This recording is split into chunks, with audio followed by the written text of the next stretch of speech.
بالله من شرور أنفسنا ومن سيئات أعمالنا من يهده الله فلا مضل له ومن يضلل فلا هادي له أشهد أن لا إله إلا الله وحده لا شريك له وأشهد أن محمدا عبده ورسوله يا أيها الذين آمنوا اتقوا الله حق تقاته ولا تموتن إلا وأنتم مسلمون يا أيها الناس اتقوا ربكم الذي خلقكم من نفس واحدة وخلق منها زوجها وبث منهما رجالا كثيرا ونساء واتقوا الله الذي تساءلون به والأرحام إن الله كان عليكم رقيبا يا أيها الذين آمنوا اتقوا الله وقولوا قولا سديدا يصلح لكم أعمالكم ويغفر لكم ذنوبكم ومن يطع الله ورسوله فقد فاز فوزا عظيما أما بعد فإن أصدق الكلام كلام الله وخير الهدي هدي محمد صلى الله عليه وسلم وشر الأمور محدثاتها فإن كل محدثات بدعة وكل بدعة ضلالة وكل ضلالة في النار. Kaum muslimin jamaah salat Jumat rahimani wa rahimakumullah. Ketika Allah Subhanahu wa taala mengutus Nabi kita Muhammad sallallahu alaihi wasallam, maka Allah Subhanahu wa taala memberikan dan membekali Nabi kita Muhammad sallallahu alaihi wasallam dengan mukjizat, di mana mukjizat ini merupakan bukti bahwasannya beliau adalah utusan Allah. Beliau adalah Rasulullah. Beliau adalah orang yang diutus oleh Allah untuk mendakwahkan orang-orang yang ada di sekitarnya. Oleh karenanya kita mengetahui di dalam sejarah bahwasannya mukjizat Rasulullah sallallahu alaihi wasallam ada beberapa.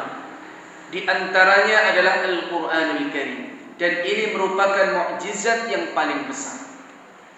Di antaranya pula adalah terbelahnya bulan menjadi dua, dan ini terjadi dua kali semasa hidup Nabi sallallahu alaihi wasallam. Di antara mukjizat yang lain adalah peristiwa Isra dan Mi'raj. Di antara mukjizat yang lain adalah keluarnya air dari jari jemari Rasulullah. Di antaranya pula batu memberi salam kepada Nabi. Makanan yang sedikit menjadi cukup untuk para sahabat yang banyak. Pengkhabaran Allah Subhanahu wa taala kepada Nabi sallallahu alaihi wasallam tentang berita-berita yang akan datang atau di masa depan. Ini merupakan di antara bentuk mukjizat Nabi kita Muhammad sallallahu alaihi wasallam yang diberikan Allah Subhanahu wa taala. Namun ada satu mukjizat jamaah sekalian yang mungkin tidak terpikir dalam benak kita. Yang dimaksud mukjizat tersebut adalah perilaku dan akhlak Nabi sallallahu alaihi wasallam.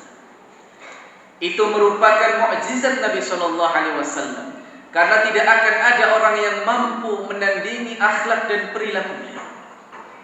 Tidak ada orang yang bisa menyaingi muamalah Rasulullah sallallahu alaihi wasallam. Saking luar biasanya Nabi kita Muhammad sallallahu alaihi wasallam. Di antara bentuk perilaku atau akhlak beliau sallallahu alaihi wasallam jamaah sekalian, yang pertama, ma'aban Nabi sallallahu alaihi wasallam ta'am. Nabi tidak pernah mencela makanan sedikit. Hal ini merupakan dipandang remeh mungkin oleh sebagian manusia. Namun tidak bagi Nabi sallallahu alaihi wasallam. Semasa hidupnya beliau tidak pernah mencela makanan jamaah sekalian. Oleh karenanya sahabat Abu Hurairah radhiyallahu taala anhu menuturkan, ma'aba an-nabiy sallallahu alaihi wasallam ta'alan qad. Semasa hidupnya Nabi sallallahu alaihi wasallam tidak pernah mencela makanan sedikit. in ishtahahu akalahu. Kalau beliau berselera, beliau akan makan makanan tersebut. Wa illa tarakahu. Kalau beliau tidak suka, tidak berselera makanan tersebut, maka beliau akan meninggalkan makanan itu tanpa mencela. Ini merupakan satu muamalah yang sangat luar biasa. Perilaku dan akhlak yang sangat terpuji di dalam Islam, jamaah sekalian. Betapa banyak di antara kaum muslimin yang lisannya tidak mampu menahan untuk mengomentari makanan, untuk mencela makanan. Baik makanan itu kurang enak, kurang garam, kurang asin, dan yang lain sebagainya. Namun betul-betul ini diperhatikan di dalam agama kita. Al-Imam An-Nawawi rahimahullah ta'ala menjelaskan dan mensyarah terkait dengan hadis tersebut. Beliau mengatakan, "Hadza min adab at-ta'ami al-muta'akkidah." Ini termasuk di dalam adab makan yang dianjurkan. Kalau kita belajar terkait dengan adab-adab Islam dalam hal makanan, jamaah sekalian, maka kita dianjurkan yang pertama makan menggunakan tangan kanan. Masih banyak di antara kaum muslimin, baik anak-anak, orang dewasa maupun orang tua, yang makan dengan tangan kiri. Padahal makan dengan tangan kiri adalah cara makanan syaitan, cara makannya jin. Maka kita tidak boleh untuk menyerupai. Ini yang pertama, makan dengan tangan kanan. Yang kedua, membaca basmalah. Ini sering terlupakan oleh sebagian kaum muslim. Langsung saja makanan disantap, langsung saja minuman diminum tanpa mengucapkan basmalah. Yang ketiga, makan dari makanan yang terdekat dari kita. Yang jauh-jauh jangan sampai kita kemudian menjulurkan tangan kita. Kemudian di antara adab makan pula yang dijelaskan oleh Al-Imam An-Nawawi adalah tidak mencela makanan. Dan beliau mencontohkan, jamaah sekalian, wa'aibut ta'am, dan di antara bentuk pencelaan terhadap makanan yang pertama, malihun, terlalu asin. Dia berkomentar makanan ini terlalu asin. Atau sebaliknya, qalilul milh, kurang asin. Yang ketiga, hamidun, terlalu kecut. Raqiqun, terlalu lembut. Ghalidun, terlalu kasar. Ghairu nadijin, belum matang. Wa nahwi dzalik, atau yang semisal. Ini sama Imam An-Nawawi rahimahullah dimasukkan dalam bentuk pencelaan terhadap makanan. Maka jamaah sekalian yang dimuliakan Allah Subhanahu wa taala, Nabi kita ketika berselera beliau akan makan. Namun kalau tidak berselera, beliau tidak berkomentar apapun terhadap makanan tersebut. Suatu saat Khalid bin Walid radhiyallahu taala anhu itu mengajak Rasulullah SAW ke rumah bibinya, yaitu Maimunah. Yang mana Maimunah sendiri adalah istri Nabi SAW, dan dia adalah bibi dari Khalid bin Walid radhiyallahu taala anhu. Ketika masuk ke dalam rumah, dihadapkan di depannya ada makanan namanya dhab. Dhab itu semacam bentuknya seperti iguana kecil yang hidup di gurun-gurun. Maka kemudian setelah dihidangkan dhab, panggang ketika itu, maka Khalid mengajak Rasulullah untuk makan. Namun Rasulullah tidak mau. Maka Khalid bertanya kepada Rasulullah, "Ya Rasulullah, apakah dhab ini haram? Apakah dhab ini tidak boleh dimakan?" Maka Nabi SAW mengatakan tidak haram, tidak atau boleh untuk dimakan, ya Khalid. Namun makanan ini tidak ada di kaumku, tidak ada di kampungku, maka aku tidak memakannya. Ini bahasa biasa Rasulullah SAW, bahwasanya beliau tidak kemudian memakan makanan tersebut, tapi tidak mencela makanan tersebut. Kalau beliau berselera, beliau makan. Kalau tidak, beliau tinggalkan tanpa mencela makanan. Ini yang pertama, jemaah sekalian. Di antara perilaku dan akhlak beliau yang sangat luar biasa, tidak pernah sedikit pun beliau mencela makanan. Kemudian yang kedua, innahu la yaruddu sa'ilan. Beliau adalah orang yang tidak pernah menolak ketika diminta sesuatu.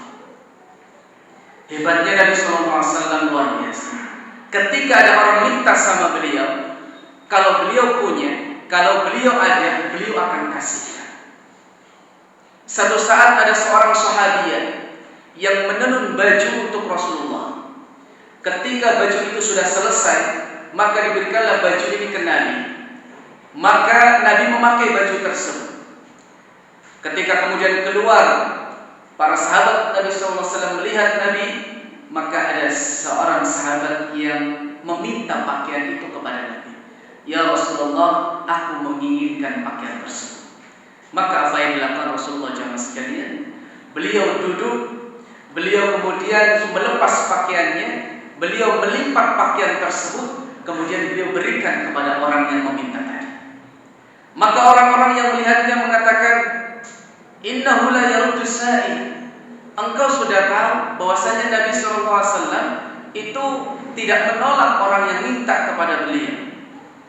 Maka orang ini kemudian mengatakan, jamaah sekalian, wallahi ma sa'altuhu illa litakuna kafani yawma. Demi Allah, aku tidaklah minta pakaian itu kepada Rasulullah kecuali supaya aku dikafani menggunakan pakaian tersebut ketika aku meninggal dunia. Dan benar jamaah sekalian, ketika mati, ketika meninggal sahabat ini, kemudian menggunakan kain kafannya adalah pakaian yang pernah diberikan oleh Rasulullah SAW tersebut. Tapi intinya jamaah sekalian, bahwasanya Nabi adalah orang yang tidak pernah menolak untuk ketika diminta oleh seseorang, siapapun itu, bagaimanapun orangnya, entah lawan ataupun kawan, bahkan kawan pun atau lawan pun akan Rasulullah SAW berikan supaya dia masuk ke dalam Islam. Ada seorang yang datang kepada Nabi meminta ghanaman baina jabal. Dia minta kambing di antara dua lembah, dan tentunya jumlahnya tidak satu atau dua ekor, tentu jumlahnya banyak. Maka kemudian Rasulullah SAW fa'aqtahu ghanaman baina jabal. Maka Nabi kemudian memberikan kambing sebanyak dua lembah tersebut, atau di antara dua lembah tersebut. Maka orang ini termenung jamaah sekalian, luar biasa ini Nabi, luar biasa ini Muhammad. Maka kemudian dia balik kepada kaumnya, dia mengatakan, ya qaumi aslimu, wahai kaumku, masuk Islamlah kalian. Fa inna Muhammadan la yu'ti 'ata'an la yakhsha al-faqr.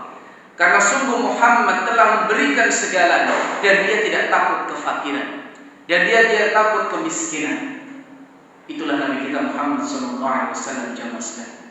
Itu tidak heran kalau sebagian sahabat Nabi SAW akan menyerahkan hartanya untuk agama Allah, menyerahkan seluruh jiwa dan hartanya untuk Islam. Seperti sahabat Abu Bakar As-Siddiq radhiyallahu taala anhu, ketika datang satu peperangan, perang Tabuk kalau tidak salah, maka kemudian Nabi SAW mengumpulkan para sahabatnya untuk kemudian mengumpulkan logistik dalam rangka bekal peperangan. Maka datang Abu Bakar As-Siddiq radhiyallahu taala anhu menyerahkan seluruh hartanya. Maka Nabi SAW bertanya, "Madza tarakta li ahli ya Abu Bakar?" Apa yang kamu tinggalkan untuk keluarga wahai Abu Bakar? Maka Abu Bakar menjawab, aku tinggalkan untuk keluargaku Allah wa Rasuluhu, Allah dan Rasulnya. Tanpa takut kemiskinan, tanpa takut kefakiran. Karena para sahabat Nabi SAW, mereka akan menggunakan hartanya bukan untuk dirinya, namun untuk jalan Islam, namun untuk dakwah Islam. Mereka ingin meraih surga dan ridhonya Allah Subhanahu wa taala. Sebagaimana sahabat Utsman bin Affan radhiyallahu taala anhu. Jariyahnya jamaah sekalian, sahabat Utsman sampai sekarang masih ada. Sampai sekarang masih ada. Yaitu berbentuk sebuah hotel yang saat ini berada di kota Madinah, yang dulunya itu adalah sumur yang dibeli oleh sahabat Utsman bin Affan, yang kemudian dihibahkan untuk kaum muslimin di kota Madinah, dan siapapun yang mengambil itu free, gratis untuk kaum muslimin ketika itu. Jamaah sekalian yang dimuliakan Allah Subhanahu wa taala, ini luar biasanya Nabi kita Muhammad sallallahu alaihi wasallam. Kemudian yang ketiga jamaah sekalian, di antara keajaiban dan luar biasanya akhlak Nabi ini, bagaimana beliau ini bermuamalah dan bersikap terhadap pembantu. Saya yakin ada di antara kita, mungkin banyak di antara kita yang punya pembantu-pembantu di rumah jamaah sekalian. Nabi juga punya pembantu. Di antara pembantu beliau itu adalah Anas bin Malik radhiyallahu taala anhu. Ketika beliau hijrah dari Mekkah menuju Madinah, sampai di kota Madinah, orang-orang Ansor memberikan hadiah-hadiah kepada Rasulullah. Adanya ibunya Anas, ini tidak punya apa-apa jamaah sekalian. Dia datang sambil membawa Anas kepada Rasulullah dan mengatakan, "Ya Rasulullah, aku tidak punya apa-apa ya Rasulullah. Orang-orang Ansor sudah memberikan hadiah kepadamu. Maka aku hanya punya anak ini, yaitu Anas. Maka silakan engkau karyakan anak ini untuk membantumu." Ketika itu usianya ada yang menyebutkan 8 tahun, ada yang menyebutkan 10 tahun. Diberikan kepada Rasulullah untuk membantu Rasulullah. Kemudian Anas bin Malik radhiyallahu taala anhu berkhidmat kepada Nabi selama 10 tahun. Waktu yang tidak tidak pendek, waktu yang cukup lama, 10 tahun jamaah sekalian. Ketika sudah 10 tahun, Anas bin Malik mengatakan, "Khadamtu 10 sinin." Aku menjadi pembantu Rasulullah selama 10 tahun. Fama darabani wala sabbani wala 'adatha fi wajhi. Selama 10 tahun itu Nabi tidak pernah memukulku, Nabi tidak pernah mencelaku, dan Nabi tidak pernah bermuka masam terhadapku. 10 tahun jamaah sekalian. Ada di antara kita yang kuat, mampu untuk tidak mencela pembantu kita, untuk tidak bermuka masam terhadap pembantu kita? Saya yakin banyak yang tidak mampu. Pastilah ada istilahnya komentar-komentar terhadap pembantu kita. Namun itulah Rasulullah SAW yang sangat luar biasa. Beliau selama 10 tahun bermuamalah dengan Anas bin Malik, tidak pernah memukul, tidak pernah mencela, tidak pernah bermuka masam. Bahkan dalam satu riwayat, ketika Anas bin Malik diminta oleh Nabi untuk membelikan sesuatu, maka dia pergi dalam waktu yang cukup lama. Ternyata Anas bin Malik mampir di satu tempat yang dia di sana banyak anak-anak yang sedang main. Namanya anak-anak kecil, dan dia juga masih kecil waktu itu, mungkin usia SD kelas 6 ya. Maka kemudian dia melihat teman-temannya bermain, terikuti, ingin ikut bermain bersama teman-teman. Yang akhirnya dicari sama Rasulullah SAW. Setelah didapati jamaah sekalian, maka kemudian posisinya Rasulullah di belakang Anas. Ketika Anas bin Malik ini melihat Rasulullah, kira-kira bayangan kita seperti apa jamaah sekalian? Sudah ini pembantu disuruh dalam waktu yang lama nggak balik-balik. Mungkin bisa jadi kalau kita di posisi Nabi, kita akan kesal, kita akan marah, kita akan ngomel dan macam-macam. Namun Rasulullah SAW hanya tersenyum jamaah sekalian. Dan kaget Anas bin Malik, ternyata yang di belakangnya adalah Rasulullah SAW. Maka Rasulullah hanya mengatakan, "Silahkan lanjutkan wahai Anas. Silahkan lanjutkan wahai Anas." Maksudnya dilanjutkan untuk kemudian memenuhi permintaan Rasulullah SAW tersebut. Itulah kita Muhammad SAW. Barakallahu li wa lakum fil Qur'an was sunnah. Wa nafa'ani wa iyyakum bima fihi min al-ayati wal hikmah. Wa taqabbala Allahu minni wa minkum al-'amal as-salih. Innahu huwal ghafurur rahim.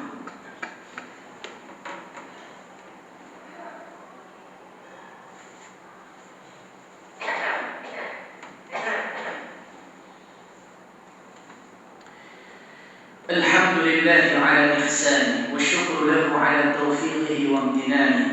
أشهد أن لا إله إلا الله وحده لا شريك له تعظيما لشأنه، وأشهد أن محمدا عبده ورسوله داعيا إلى رضوانه.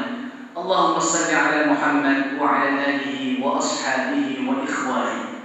Kaum muslimin jamaah salat Jumat rahimani wa rahimakumullah. Di antara keajaiban perilaku dan akhlak Nabi SAW yang lain, bagaimana muamalah beliau dengan orang-orang Arab Badui jamaah sekalian. Orang Arab Badui ini adalah orang-orang Arab pedalaman, orang-orang Arab yang hidupnya nomaden, berpindah-pindah dari satu tempat ke tempat yang lain. Mata pencahariannya adalah menggembala kambing atau onta. Dan orang Arab Badui ini biasanya, mohon maaf, tidak tahu tata krama. Maka benarlah ketika orang Arab Badui ini datang ke masjid Nabi Shallallahu Alaihi Wasallam, tiba-tiba dia kemudian kencing di sudut masjid, di masjid Nabi, masjid Rasul, masjid Nabawi. Tentu masjidnya bukan seperti yang sekarang, yang dulu. Maka kemudian Rasulullah SAW melihat, dan para sahabat melihat bagaimana dia kencing di sudut masjid tersebut. Para sahabat sudah geram, sudah marah melihat orang-orang Arab Badui tersebut, ingin mengeluarkan dia dari masjid Nabi. Namun Rasulullah SAW dengan hikmahnya meminta para sahabat untuk tahan, biarkan dia menyelesaikan hajatnya. Tunggu sebentar. Karena kalau kemudian jamaah sekalian, tiba-tiba para sahabat ini bergerak untuk kemudian mengeluarkan dia dari masjid, bisa jadi dia akan kaget, bisa jadi dia akan lari-lari di seputar masjid, sehingga najisnya tidak terpusat dalam satu tempat, namun akan tercecer di sekitar masjid. Maka setelah selesai menyelesaikan hajatnya, para sahabat Nabi SAW diminta untuk membawa air untuk dibersihkan najis tersebut. Maka setelah selesai kejadian tersebut, jamaah sekalian, dipanggillah orang Arab Badui ini, diberikan nasihat dengan lemah lembut bahwasannya masjid itu tidak boleh digunakan untuk tempat yang kotor, untuk diberikan kotoran, diberikan najis. Innama al-masajid, akan tapi masjid itu digunakan untuk zikrullah, berzikir kepada Allah, untuk salat dan untuk tilawatul Quran, untuk membaca Al-Quran. Maka orang Arab Badui ini terkesima jamaah sekalian dengan perilaku Nabi SAW tersebut. Di sisi lain para sahabat ini marah-marah, ingin mengeluarkannya dari masjid, tapi Nabi SAW dengan hikmahnya dan dengan lemah lembutnya luar biasa, akhirnya dia berdoa kepada Allah Subhanahu wa taala. Allahumma arhamni wa Muhammadan wa la tarhamni ma'ana ahada. Ya Allah, rahmatilah aku dan Muhammad, dan janganlah engkau merahmati yang lain. Dia berdoa supaya dia dirahmati sama Allah, dan dia berdoa supaya Nabi Muhammad itu dirahmati oleh Allah Subhanahu wa taala, dan tidak diberikan rahmat itu kepada yang lain. Maka inilah Nabi kita Muhammad sallallahu alaihi wasallam, jamaah sekalian. Mari kita tiru akhlaknya, mari kita tiru perilakunya, mari kita tiru akidahnya, mari kita tiru bagaimana ibadahnya, dan mari kita tiru bagaimana kemudian beliau menjalankan muamalah dalam kehidupan sehari-hari. Oleh karenanya ada satu kitab yang sangat bagus jamaah sekalian untuk kita baca, yang disusun oleh Syekh Dr. Uthman Al-Khamis, salah seorang alim dari Kuwait. Beliau menyusun satu kitab namanya Kaifa Amalahum, bagaimana Nabi bermuamalah dengan mereka. Diterjemahkan di dalam bahasa Indonesia, seni interaksi Rasulullah SAW. Bagaimana beliau berinteraksi dengan keluarganya, dengan para istrinya, dengan anak-anaknya, dengan para pembantu, dengan para tetangga, dengan orang Arab Badui dan seterusnya. Yang ini insya Allah menjadi pelajaran yang sangat luar biasa untuk kita tiru bagaimana akhlak beliau sallallahu alaihi wasallam. Mudah-mudahan kita semuanya dijadikan oleh Allah Subhanahu wa taala sebagai pengikut Nabi sallallahu alaihi wasallam yang menjalankan sunnah-sunnahnya. Amin ya rabbal alamin. Allahumma shalli ala Muhammad wa ala ali Muhammad kama shallaita ala Ibrahim wa ala ali Ibrahim innaka Hamidum Majid. Allahumma salli ala Muhammad wa ala ali Muhammad kama barakta ala Ibrahim wa ala ali Ibrahim innaka Hamidum Majid. Allahumma ighfir lil muslimina wal muslimat wal mu'minina wal mu'minat al ahya'i minhum wal amwat innaka sami'un qaribun mujibud da'awat fa ya qadiyal hajat wa ya rafi'ad darajat. Rabbana zalamna anfusana wa in lam taghfir lana وترحمنا لنكونن من الخاسرين. ربنا هب لنا من أزواجنا وذرياتنا قرة أعين واجعلنا للمتقين إماما. ربنا هب لنا من الصالحين. ربنا هب لنا من القانتين. ربنا هب لنا من الحافظين. ربنا آتنا في الدنيا